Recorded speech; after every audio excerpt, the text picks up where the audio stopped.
ఆగండి. ఎందుకు? స్నానం చేసి ఇంట్లోకి వెళ్ళండి. స్నానం ఎందుకు? బయట తిరిగి వస్తే కాళ్ళు కడుకుని ఇంట్లోకి వెళ్ళడం మా పల్లెటూరు పద్ధతి. ఇదిగో ఇలాంటి డబుల్ మీనింగ్ డైలాగ్ చెప్తే నాకు ఒళ్ళు మంట. డబుల్ గేమ్లు ఆడే వాళ్ళకి అన్ని డబుల్ డబుల్ గానే కనపడతాయిలేండి. అంటే అయితే స్నానం చేయకపోతే ఇంట్లో రానివ్వా? ప్రతి ఆడది తన ఇంటిని ఒక దేవాలయంలా చూసుకుంటుంది. మొగుడిని దేవుడిగా భావించి కొలుచుకుంటుంది. ఆ దేవుడు దెయ్యం వేషాలు వేస్తే ఏ భార్య సహించదు.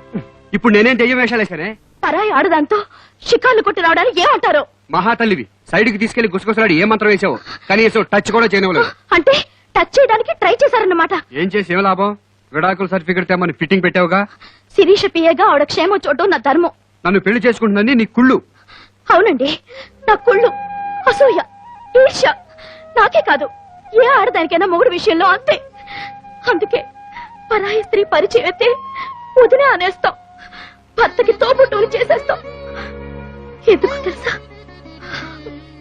భయం. ఇంకో ఆడది మొగుడిని ఎక్కడ ఎగరేసుకుపోతుందోనని భయం. అంటే ఎగరేసుకుపోవడం కాదు, నేనే ఎగిరిపోదాం అనుకుంటున్నాను. అందుకే రెక్కలు కత్తిరించాను. నేను విడాకులకు ఒప్పుకోను కనుక శిరీష్ కి మీరు విడాకుల పత్రం ఇవ్వలేరు. ఇవ్వకపోతే మిమ్మల్ని పెళ్లి చేసుకోదు. పెళ్లి చేసుకోకపోతే మీరు నాకు మిగిలిపోతారు. మీరు శాశ్వతంగా నాకు మాత్రమే సొంతం కావాలని ఆశతో పనిచేశానండి. అంటే నీ పంతం నీదే గానీ విడాకులు ఏమనంటావు? ఇవ్వను. ఇవ్వకపోతే 100 కోట్లు చేతారిపోతాయే. ఇస్తే నా బతుకు నాశనం అయిపోతుందండి. అసలు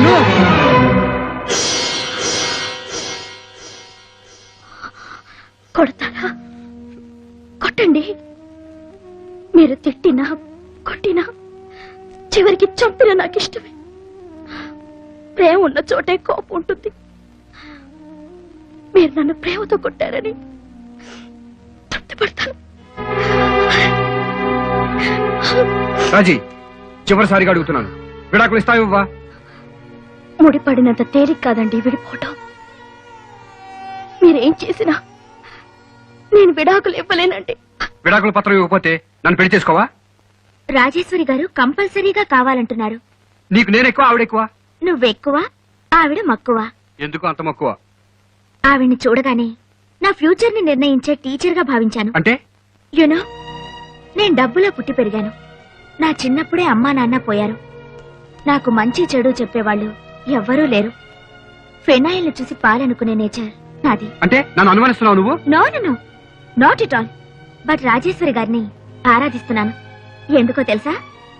ఇంటర్వ్యూలో మీరే సూత్రాన్ని నమ్ముతారు అంటే మంగళసూత్రాన్ని అని చెప్పారు. I like it. అక్కడ పడేసిందన్నమాట. కాదు, నేనే పడిపోయాను, ముచ్చట పడిపోయాను. మంచి భార్యకుండాల్సిన మొదటి లక్షణం మంగళసూత్రాన్ని గౌరవించడం. రేపు నాకు మ్యారేజ్ అయ్యాక భర్తతో ఎలా మెలగాలో, భర్తని ఎలా చూసుకోవాలో ఆవిడ దగ్గర నేర్చుకోవచ్చు. అందుకే ఆవిడని అపాయింట్ చేసుకున్నాను. పేరు కావిడ నాకు పిఏ అయినా నిజానికి నేనే ఆవిడ శిష్యురాల్ని. అంటే ఆవిడ గీచిన గీటి దాటనంటావు? ఖచ్చితంగా. విడాకుల సర్టిఫికెట్ ఖచ్చితంగా కావాలంటావు? నేననడం లేదు, రాజేశ్వరి గారు కావాలంటున్నారు. అంటుంది అంటుంది. నువ్వు సరెండర్ అయిపోయావు కదని ఏమన్నా అంటుంది.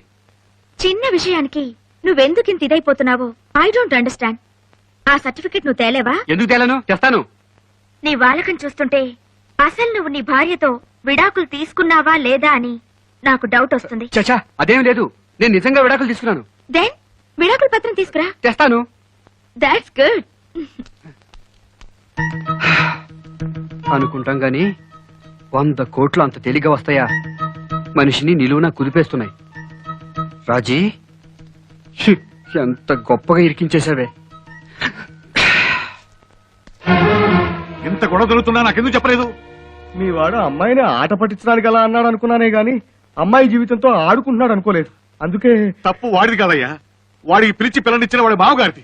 అయినా ఇంట్లో లక్ష్మీదేవి లాంటి పిల్లని పెట్టుకుని ఇంకా డబ్బు డబ్బు అంటాడేమిటయ్యా? జబ్బు చేస్తే డబ్బుతో మందులు కొనుక్కుని నయం చేసుకోవచ్చు, కానీ మీ వాడికి డబ్బు చేసింది.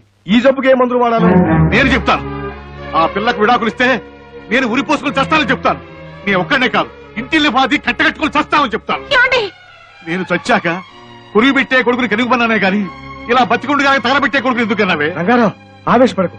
ఎందుకు పనికిరాని వ్యధలకి కాళ్లు కడిగి మరీ కన్యాదానం చేశాడే ఆ పెద్ద మనిషి. ఆ పెద్ద మనిషి నా ముఖం ఎలా చూపించరు? ఎక్కడ ఆ రవిగాడు ఎక్కడున్నాడు?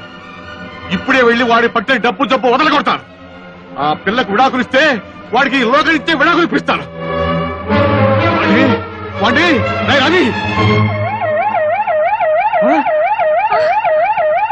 No no no it's my duty. అలాగే ఓకే. బాబు రవి, రవి, మీ నాన్నగారికి హార్ట్ అటాక్ వచ్చిందిరా. వెంటనే బైపాస్ సర్జరీ చేయించాలట. ఎప్పుడు జరిగింది అత్తయ్య? అమ్మా, ఊరుకోండి అత్తయ్య, మామగారు తప్పకుండా కోలుకుంటారు. బాబు రవి, మీ నాన్నగారికి ఆపరేషన్ చేయించాలంటే హాస్పిటల్ ఖర్చంతా కలిపి 2 లక్షలు అవుతుందట్రా.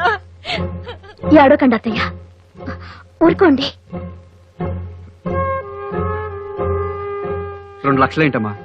నేను తలుచుకుంటే 2 కోట్లైనా ఇవ్వగలను. త్వరగా డబ్బు తీసుకురారా వెళదా. అమ్మా 2 లక్షలు ఇవ్వాలంటే ఓ చిన్న కండిషన్. ఏమిట్రా అది?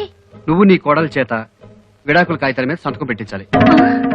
ఎస్, నువ్వు నీ కోడల చేత సంతకం పెట్టిస్తే నేను డబ్బిస్తాను. కమాన్ రాజీ, సంతకం పెట్టు. వాట్ మై డియర్ పెళ్ళాం, మావగారి ప్రాణాలు ముఖ్యమా, మొగుడు ఆశలు ముఖ్యమా అని ఆలోచిస్తున్నావా? నీ సంతకం విలువ అమ్మ నుదుటి మీద కుంకుమ. నిన్ను చాలా ఇరకాటంలో పెట్టేశాను కదూ. సంతకం చేస్తే నేను దక్కను, పెట్టకపోతే మావయ్య దక్కడం. కమాన్. నేను సంతకం వద్దమ్మా, వద్దు. వీడి అవసరాల కోసం ఆయన ప్రాణం బేరం పెట్టాడని తెలిస్తే ఆపరేషన్ చేసిన ఆయన బ్రతకరు. ఇలాంటి నీచుడి కన్నందుకు ఆయన నేను చస్తాం. వద్దమ్మా, నువ్వు సంతకం అత్తయ్య గారు, పెట్టద్దు. ఆయన ఏమిటో నాకు పూర్తిగా అర్థమైంది. నా గురించి మీరేం బాధపడకండి. మధ్యలో వచ్చిందాన్ని మధ్యలోనే పోతాను. నా కాపురం నిలబడడం కోసం చూస్తూ చూస్తూ ఒక నిండు ప్రాణాన్ని బలివ్వలేను.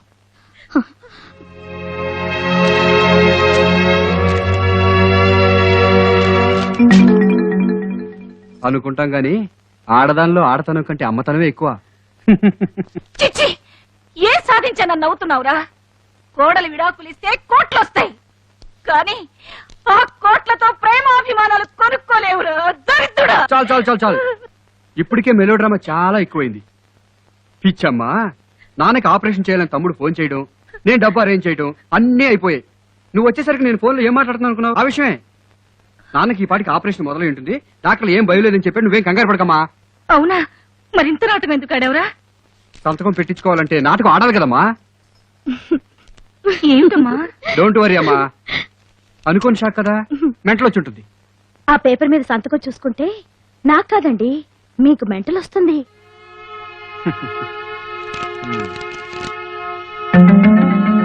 ఫూల్. ఇదేంటి సంతకం పెట్టకుండా ఫూల్ అని రాశావు?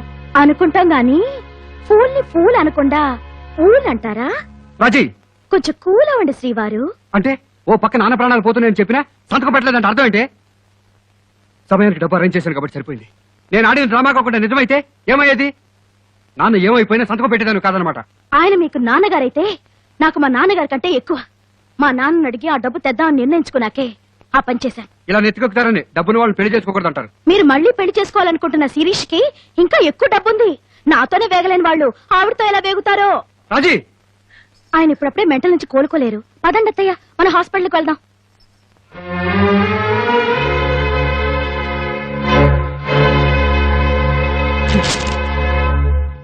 శిరీష, శిరీష, బాయ్.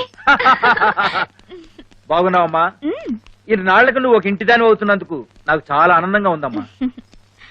ఈ అమ్మాయి నా పిఏ, అంటే పర్సనల్ అసిస్టెంట్ కాదు, పర్సనల్ అడ్వైజర్. ఓ, అప్పుడప్పుడు ఫోన్ లో చెబుతా ఉండేదాన్ని ఈ అమ్మాయి గురించేనా? మా శిరీషకి నచ్చావంటే నువ్వు చాలా గ్రేట్ అమ్మా. మా బాబాయ్. నమస్కారం అండి. నమస్తే. 1 మినిట్. కూర్చోండి. మా బాబాయ్ లండన్ నుంచి వచ్చారు. నేనంటే పంచ ప్రాణాలు, అందుకే పిలిపించాను. మంచి పని చేశావు.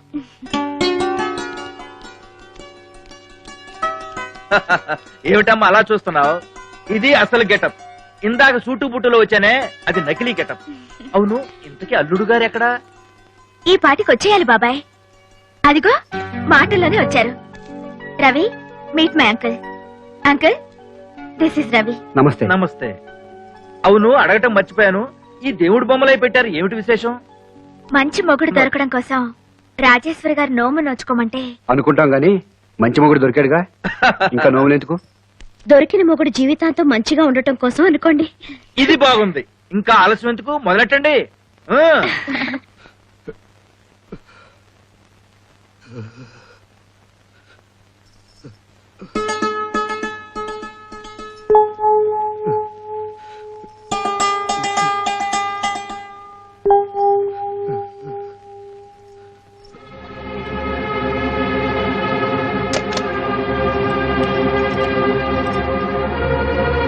హలో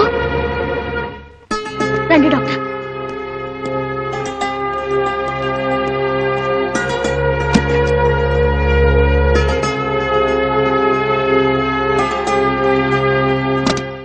జ్వరం చాలా తీవ్రంగా ఉంది. ఆ.